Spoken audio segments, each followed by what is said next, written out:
Peel. Teaser. One Hell of a Story. By Matthew Torti. Exterior, driveway, early morning. A tall, expensive gate locks shut as a car pulls up the luxurious driveway and parks.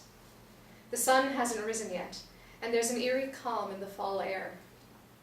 Out of the car steps Jimmy Slade, mid-30s, makeup effects artist extraordinaire. He grabs a few makeup kits from the trunk. Exterior, extravagant home, front door, early morning.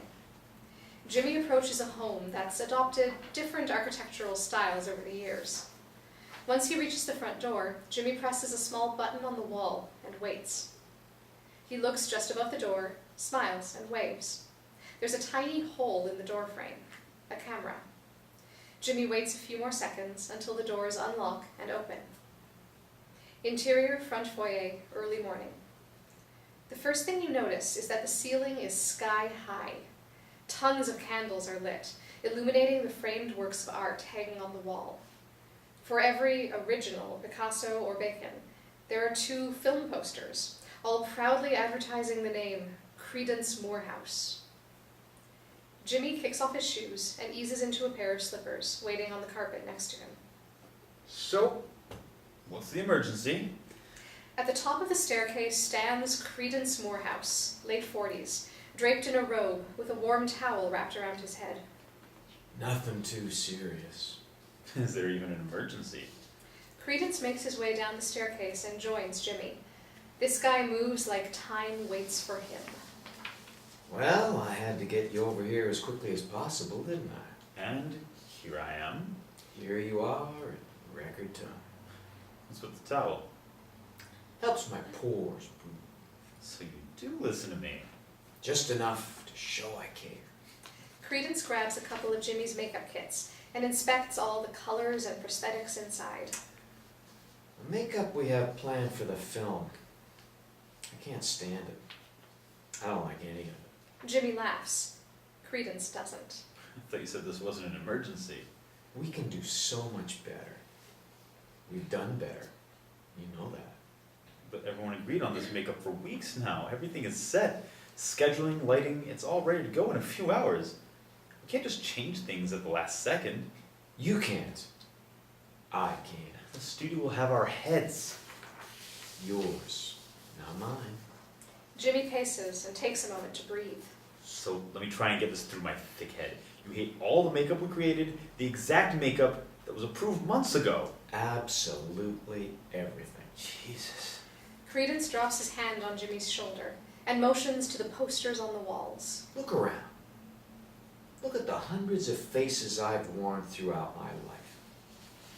You really think I didn't come up with some ideas of my own? Yeah, but the camera's roll in just a couple of hours. Creedance places the makeup kits back in Jimmy's arms.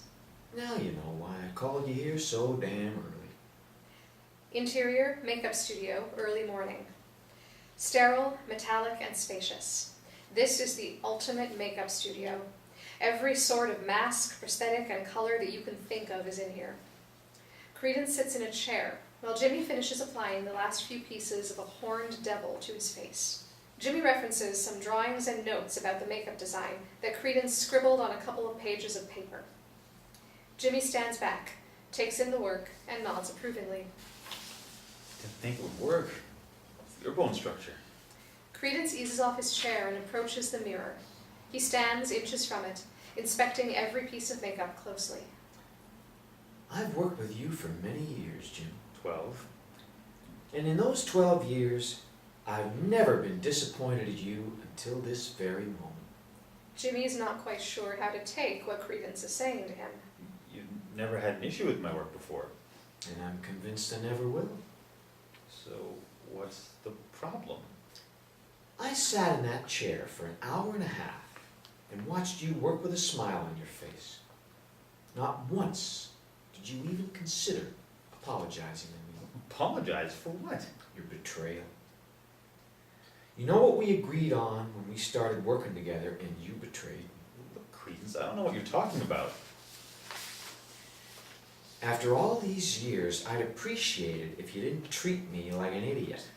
Warren Ravine, early 30s, suddenly joins Creedance and Jimmy in the makeup studio. I know you talked to Warren. Jimmy looks at Warren in surprise. Yeah, he came in and asked questions about you. I didn't say anything, I swear. He's a scumbag journalist who lies for a living and gets paid for it. You actually gonna believe this guy over me? Warren's never given me a reason not to believe him. At least not yet. Creedance looks at Warren, who quietly places a tiny audio recorder on the table. Jimmy eyes it and starts to sweat.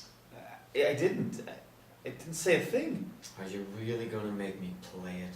Jimmy's now drenched in a cold sweat and is paralyzed by Creedance's intense gaze. Sounds like you promised him one hell of a story. Jimmy makes a run for it. With an unexpected burst of energy, Creedance leaps over 3 tables and stands in his way. Please, don't do this. What I don't get is, you know what I'm capable of and what I've done to people who've crossed me before. No matter how long I've known them. So why in the hell would you think I'd treat you any different? Jimmy falls to his knees and cowers. Jesus Christ, Creedance, just let me go.